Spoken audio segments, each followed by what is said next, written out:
Di tempat itu aku melihat ada seorang perempuan yang berkuasa. Dia Ratu Sabah. Sebelum kau tegak, dah sampai dulu.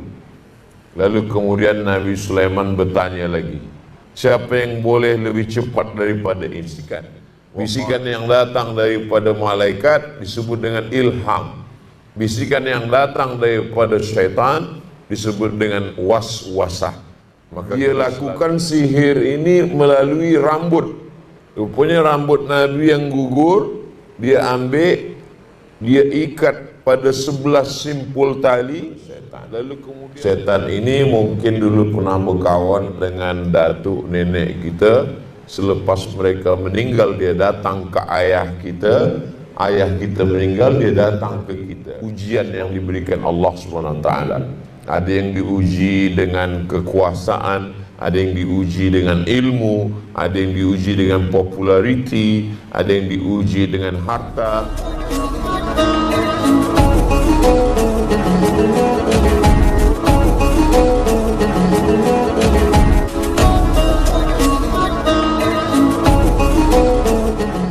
Maka bila kita tengok ujian hidup manusia ni sama macam ujian hidup pada nabi-nabi.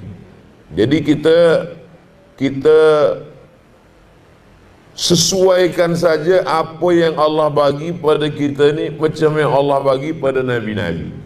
Bila ada orang ada kuasa, sampai semua makhluk-makhluk dalam kuasa dia. Burung-burung hud-hud pun berkuasa dia. Sampai dia dengar semut-semut bercakap. Suatu ketika dia dengan bala tenteranya, dia katakan, tentera stop dulu, jangan berjalan. Sebab apa Nabi? Fatabassama dhahika. Dia tersenyum. Kata tenteranya, kenapa engkau tersenyum? Sebab aku dengar panglima tentera semut sedang mengatakan kepada seluruh tentera semut, udkhulu masakinakum, kamu semua lari masuk lubang-lubang tanah sebab pasukan Sulaiman akan lalu. Maka Nabi Sulaiman mendengar, dia tersenyum. Allah tak bagi itu pada kita. Sebab bila Allah bagi pada kita, mungkin setiap hari kita senyum, orang heran. Sebab kita dengar semua makhluk-makhluk. Jadi memang dah maqam level tertentu Allah bagi. Lalu kemudian manakala datang burung hud-hud, dia siapkan semua pasukan, tapi ada satu burung yang tak ada. Mana ni burung hud-hud? Kata Nabi Sulaiman. Kata malaikat, nanti dia datang. Manakala Nabi Sulaiman mengatakan la azbahannahu, bila dia tak datang juga, dia tak bagikan hujah alasan, aku akan sembelih dia. Lalu Nabi Sulaiman bertanya, kenapa engkau lama datang, lambat? Kata burung hud-hud, aku terbang jauh. Di tempat itu aku melihat ada seorang perempuan yang berkuasa. Dia Ratu Sabah, namanya Bilqis. Maka kata Nabi Sulaiman, kirim bawakan surat ni kepada dia. Itulah surat yang pertama ditulis nama Bismillah. Innahu min Sulaiman, innahu bismillahirrahmanirrahim. Surat itu dibaca oleh Ratu Sabah. Ratu Bilqis pun akan datang. Lalu kemudian Nabi Sulaiman mengatakan, ini Bilqis sedang di jalan dari Yaman menuju Palestin. Saya ingin manakala Bilqis sampai ke istana saya, dia terpukau, dia terkejut. Yang dia tengok adalah kerusi tempat dia duduk dah sampai semula. Maka saat itu Nabi Sulaiman meminta kepada semua bawahan dia, siapa yang sanggup membawakan ayyukum ya'tini bi arsyiha qabla an ya'tuni muslimin. Siapa di antara kamu yang boleh membawa kerusi Bilqis sebelum dia sampai, dah sampai duluan. Sehingga manakala nanti Bilqis sampai, dia terkejut, mana boleh kerusi aku dah sampai duluan sebelum saya sampai. Nabi Sulaiman ingin memberikan kesan yang luar biasa. Maka kemudian Wa qala ifritum minal jin, berkatalah jin ifrit, ana atika bihi qabla an taquma min maqamik, sebelum kau tegak Sulaiman, maka kerusi Bilqis dah sampai. Sebelum kau tegak, dah sampai dulu. Lalu kemudian Nabi Sulaiman bertanya lagi, siapa yang boleh lebih cepat daripada ini? Wa qala alladhi indahu ilmun minal kitab, berkata seorang lelaki, dia bukan jin, dia manusia, namanya Asif bin Balkhiyah. Kata Asif, ana atika bihi qabla an yartadda ilaika tarfuk, saya boleh mendatangkan kerusi Bilqis sebelum mata engkau berkedip. Maka Asif bin Balkhiyah menang, jin ifrit kalah. Jadi bila hari ini ada orang masih berkawan dengan jin, minta tolong pada jin, sebenarnya jin dah lama kalah. 3000 tahun lalu dia dah kalah. Kalah cepat dengan manusia. Tapi manusia masih lagi meminta berkawan, minta tolong dan lain sebagainya. Maka kata Nabi Sulaiman, engkaulah yang menang sebab engkau lebih cepat. Hari ini mana yang lebih cepat, itulah yang menang. Maka saya alhamdulillah diberi waktu yang lebih cepat, tapi belum lagi secepat jin ifrit dan Asif bin Balkhiyah. Tapi dah sampai mana-mana tempat berkat pertolongan Tan Sri, dakwah ini menjadi cepat. Mana tempat yang tak terjangkau, bila ada 2-3 tempat, maka hari ini boleh 3 tempat dengan kecepatan waktu. Sebenarnya Allah Ta'ala bercerita ni bagaimana di akhir zaman nanti ada manusia yang lebih cepat. Dan yang lebih cepat daripada itu adalah perjalanan Isra dan Mi'raj. Subhanalladzi asra bi'abdihi laylan minal masjidil haram ilal masjidil aqsa, sampai kepada Sidratul Muntaha. Mungkin nanti sebelum hari kiamat manusia akan mencapai kecepatan ini lebih.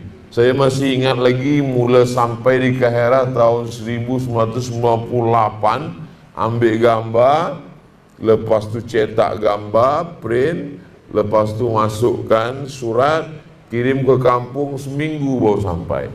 Lepas tu kirim balik, 2 minggu baru sampai. Sempat lupa cerita dulu, baru datang balasan. Sekarang adik-adik saya yang ada di Kahira, selepas 25 tahun, 1/4 abad, dia kirim gambar, dia kirim. Tapi baru setakat gambar saja. Nak berkirim kerusi tetap juga sebulan baru sampai.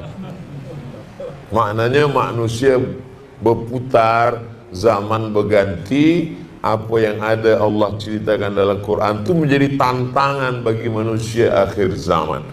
Jadi bila manusia berpikir cepat, maka sesungguhnya syaitan juga berpikir maju cepat untuk menggoda manusia. Dia ingin siapa yang paling banyak pengikut, siapa yang paling banyak. Jadi orang yang beruntung, yang menang adalah kata Allah Ta'ala, walladzina jahadu fina lanahdiyannahum subulana. Sesiapa yang melawan ini, maka kami akan bagikan pertolongan kepada dia, ditolong Allah Ta'ala. Makanya lil insani lammatani, manusia ni ada 2 bisikan.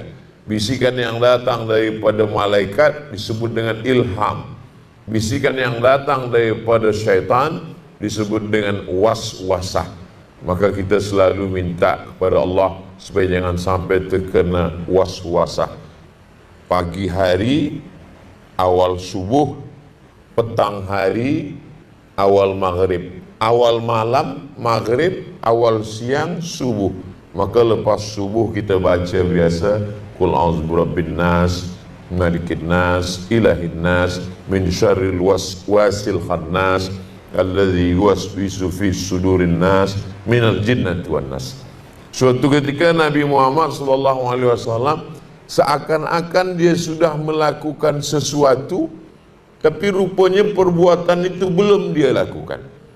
Seakan-akan seolah-olah dia sedang melakukan sesuatu, padahal sesuatu itu tidak dia lakukan. Jadi malaikat Jibril datang bagi tahu, ini ada seorang Yahudi yang sedang menyihir. Dia lakukan sihir ini melalui rambut. Rupanya rambut Nabi yang gugur, dia ambil, dia ikat pada 11 simpul tali, lalu kemudian dibuang dalam perigi. Malaikat Jibril bagi tahu.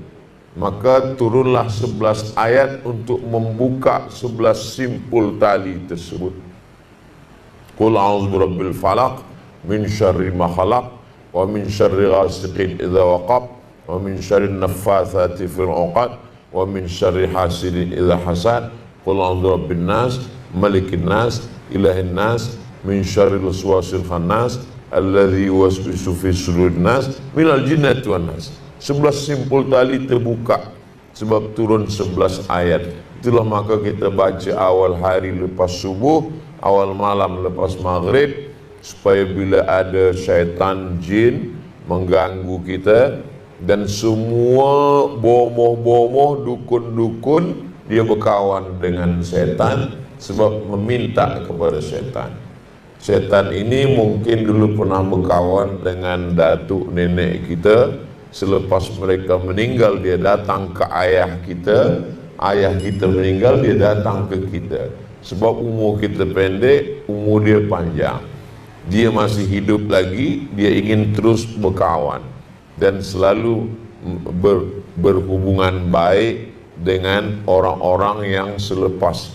Jadi suatu ketika saya ada tamu datang ke rumah. Kata dia, Ustaz Abdul Samad, saya lepas sembahyang mimpi dia nak bagi saya emas. Saya tanya, emas betul ke atau emas macam mana? Memang betul-betul emas. Dia letakkan dekat dia. Saya ambil gambar. Ini gambarnya Ustaz. Ini gambar emas. Oh. Lepas itu dia bagi kunci. Kuncinya dari emas juga. Iya, ini gambarnya Ustaz. Lepas tu dia bagi keris emas juga. Ya, ini gambarnya. Saya tanya, awak ambil? Saya tak ambil sebab saya takut, saya biarkan saja 2-3 hari dia hilang sendiri. Apa yang terjadi ni Ustaz? Saya tanya, ayah awak bomo? Tidak. Datuk-datuk dulu memang ada. Mungkin dia ada kawan, selepas tu meninggal dia datang sekarang ke awak. Nasib baik dia tak datang ke saya. Kalau datang ke saya simpan emas tu. Lalu lama saya, dia buat anak dia 2 orang, seorang umur 5-6 tahun, satu lagi masih kecil umur 2 tahun. Lama saya tanya suami dia, isteri, kenapa tak ambil? Kami takut akidah kami rosak Ustaz. Nanti kami minta dengan dia, lama-lama kami lupa minta pada Allah. Yang kedua, kami tak ingin anak kami ini bagi makan haram. Lama saya berfikir, di hari orang susah nak mencari harta, tapi masih ada rupanya umat Nabi Muhammad SAW nak selamatkan anak isteri dia daripada makan-makan haram. Padahal kesempatan ada. Setengah orang berpuasa tak makan-makan, pergi ke gunung, pergi ke kubur, pergi ke laut nak mencari jin. Ini jin tu datang, dia tak mau berkawan.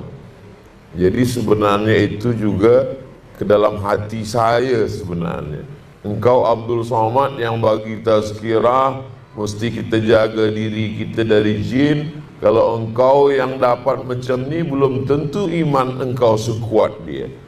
Jadi sebenarnya banyak cara Allah Ta'ala ingin mengajarkan kepada saya yang menyampaikan, yang mungkin selama ni belajar pada universiti, baca buku, baca kitab, tapi sebenarnya ada yang halus yang ingin diajarkan Allah melalui banyak jamaah.